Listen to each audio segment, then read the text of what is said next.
My name is Sloan, and I am 28 years old. At my graduation party, the house was full of noise, laughter, clinking glasses, and the kind of forced happiness that makes your chest feel tight instead of warm. I had spent 4 years fighting exhaustion, doubt, and the quiet fear that I was never enough, just to earn the diploma resting on the table beside the cake. Balloons brushed the ceiling. Relatives I barely knew congratulated me, and everyone waited for my parents to say something. I remember thinking, this is it. This is the moment that makes everything worth it. My dad stood up, tapped his glass, and smiled, but his eyes didn't look at me. They slid past me, straight to my younger sister, Isla, sitting across the room. He raised his glass and said words that still echo in my head. I wish it was you holding that diploma. You are the only child who has ever truly made me proud. The room went silent for a breath. Then awkward laughter followed, like people didn't know whether they had heard correctly. My mom nodded beside him, tight-lipped, like this was a truth that didn't need explaining. In that moment, the title of my life rewrote itself without my consent. At my graduation party, my parents said my sister was the only child worth celebrating. No one noticed when I left quietly. I picked up my purse, walked past the balloons, and stepped out into the cold evening air, my ears ringing, my hands shaking. I sat in my car and stared at the steering wheel, feeling smaller than I ever had. What hurt most wasn't just the words. It was how familiar they felt. This wasn't the first time Isla was the sun and I was the shadow. Growing up, she was the athlete, the golden smile, the one whose report cards were framed, while mine were good but not amazing. When I stayed up late studying, it was expected. When she succeeded, it was celebrated. I told myself for years that if I just worked harder, became better, achieved more, they'd see me.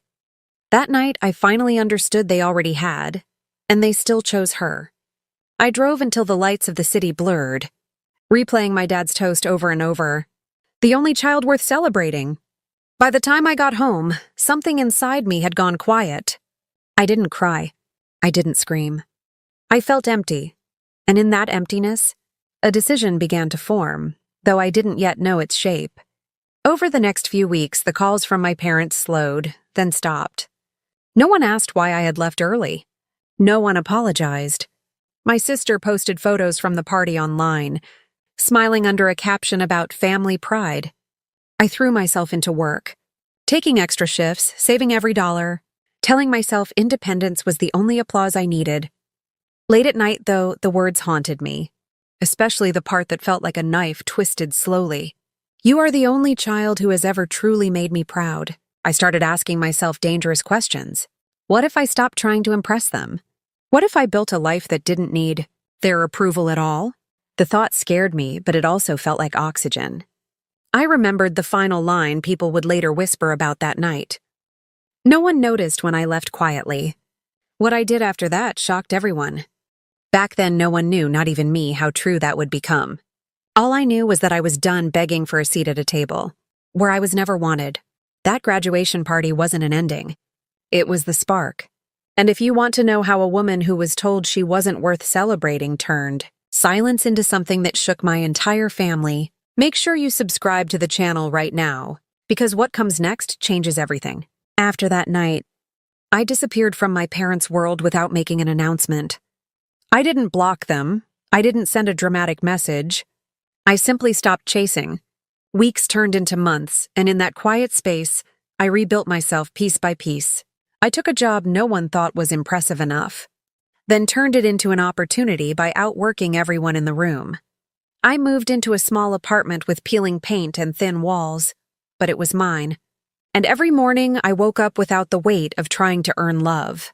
While my sister continued to live in the comfort of praise, I learned how powerful it is to survive without applause.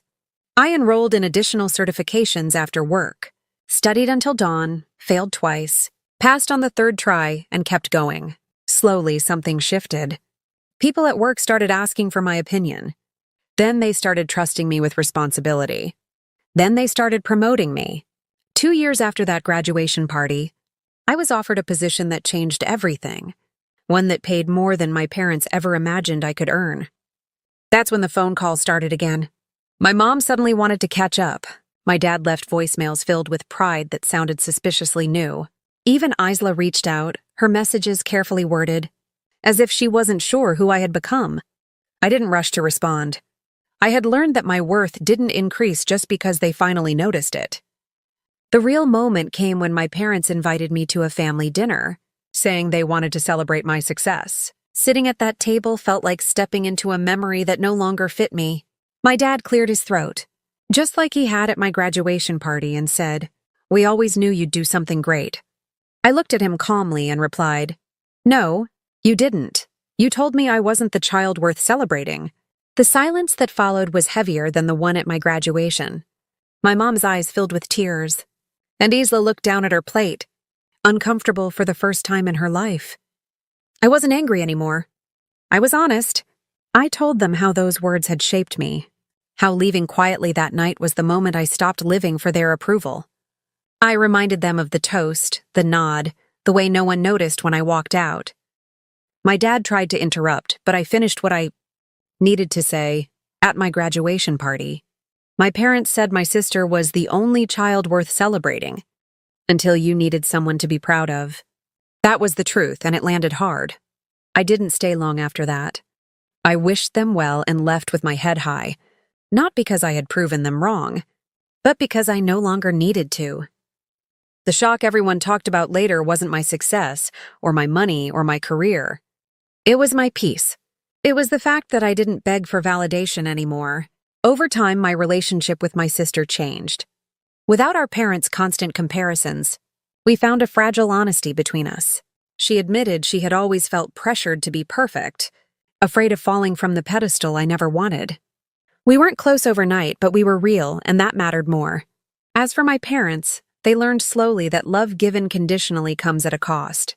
Sometimes I still think about that younger version of me, sitting in her car outside her own graduation party, feeling invisible. I wish I could tell her this. The moment they told you that you weren't worth celebrating was the moment. You stopped shrinking. No one noticed when I left quietly, but everyone noticed who I became after. And that is why this story doesn't end in bitterness. It ends in strength. Because being overlooked didn't break me. It freed me.